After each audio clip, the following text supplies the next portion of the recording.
વડોદરાને મળ્યું આધુનિક ઈ ટ્રાન્સપોર્ટનું નવું યોગદાન। વડોદરા શહેરને પ્રદૂષણ મુક્ત અને આધુનિક જાહેર પરિવહન સુવિધા પૂરી પાડવાના હેતુથી આજે 30 અત્યાધુનિક ઇલેક્ટ્રિક બસોનું લોકાર્પણ કરવામાં આવ્યું હતું। આ પ્રસંગે ગુજરાતના મુખ્યમંત્રી ભૂપેન્દ્રભાઈ પટેલ તેમજ રાજ્યના ગૃહ રાજ્ય મંત્રી હર્ષભાઈ સંઘવીના વરદ હસ્તે રિબિન કાપી બસોનું લોકાર્પિત કરવામાં આવી। આ તમામ ઇલેક્ટ્રિક બસો સંપૂર્ણપણે એર કન્ડિશન, પર્યાવરણ મૈત્રી અને દિવ્યાંગજનો માટે વ્હીલચેર એક્સેસિબિલિટી જેવી આધુનિક સુવિધાઓથી સજ્જ છે।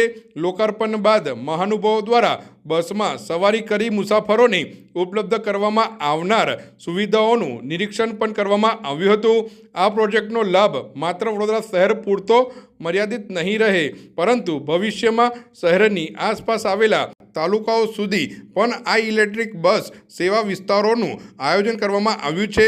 આ પહેલ વડોદરાને સ્વચ્છ, હરિત અને આધુનિક શહેર બનાવવાની દિશામાં મહત્વપૂર્ણ પગલું માનવામાં આવી રહી છે।